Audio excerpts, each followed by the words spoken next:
Well, welcome back. Today is going to be the second episode of 7 Minute Gems. I published the first one a few days ago, so now we're going to go on to the second gem. And I'm going to be using this little book that I talked about before. There'll be a link in the description box below. So we're going to think about, when we think about meditation, we suddenly get, meditating. But I want to just break it down to its simplest form. And really, that is just about going quietly in a little spot, a little corner, somewhere where you're less likely to be interrupted or distracted. And then start settling yourself down, getting yourself ready to talk to Hashem.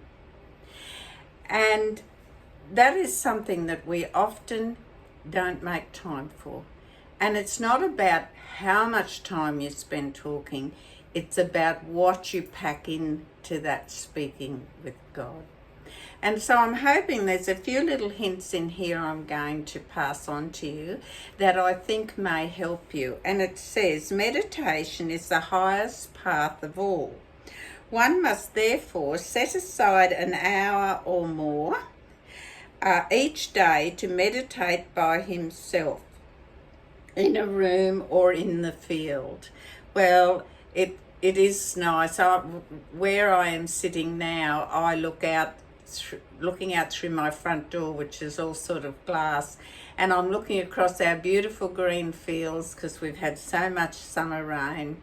The trees are nice and clean, all the dust's washed off everything. I can see the neighbour across the road, his cattle slowly mooching along. They're going for their little walk down to their regular water hole, and it's just, that is a lovely scene to be looking at and meditating about. Now, meditation can consist of conversations with God, where one can pour out his own words, and this can include things that we might want to complain about. You know, we might feel unwell, or our car keeps breaking down, or all manner of things it can be that you want to complain to Hashem about, because he's the only one that really listens and cares. So this can include your complaints or excuses, or words seeking grace, acceptance and reconciliation, which means forgiveness, coming back to, reconciling. You must beg and plead that God brings you close and allows him to serve him in truth. So you've got to believe that by drawing close to Hashem, that this is really going to happen. There's going to be an exchange, a conversation. There's going to be a communion between the two of you. Now, one's conversations with God should be in the everyday language that he normally speaks. Now, of course, people who speak Hebrew would pray in Hebrew. Hebrew is like their first language, or maybe their second language. But for us as righteous Gentiles, it's perfectly fine to speak in the language that we normally communicate in. In my case, it's English. A lot of people speak English. So you don't have to pray in Hebrew. The language that you normally speak is the easy one for him to express himself.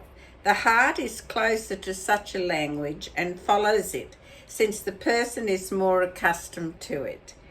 It's using your native language, the language that you normally converse with daily. One's conversation with God can consist of regret and repentance, prayers and pleadings to be worthy of approaching him, coming closer to him, to communicate, to have a conversation, to pray, etc. And each one should speak to God according to his own level. Now, there are some people who can just off the cuff speak about anything to anyone, including communicating with our Heavenly Father. But there are others who have some difficulty and struggle, and yet the concept and the contents of that conversation are just as precious as someone who's very eloquent with their speech and language. So one must be careful and accustomed to spend at least, it says here, 1 hour a day in meditation. Now that may not mean you're spending 1 hour constantly praying, and it doesn't mean that it's a rule you have to set your alarm clock to remind you about that hour, although some people do. But it means that you should choose a regular time in your daily life that is convenient and more suited to you having that time of meditation and contemplation, thinking about our Heavenly Father. During the rest of your day, you will then be in a state of joy and ecstasy. Now, I can speak from experience. After you've spent some quiet time in contemplation, quietly, everything inside you is on a much better level, on a much better plane. You're able to cope better. Your understanding and your concept of things is much better, more improved. No matter what one feels he is lacking in his relationship to God, he can converse with God and ask him for help. This is true even if he is completely removed from any relationship with God. So anyone at any point can say, there's this God, I'm going to talk to him. There will be many times when he will find it impossible to say anything to God. His mouth will be sealed, so to speak, and he will not be able to find any words to say. Nevertheless, and this is what's important, the very fact that he has made the effort and has prepared himself to converse with God is in itself very beneficial. He has tried and is ready and prepared to converse with God, yearning and longing to do so, but he is unable. This in itself is very good.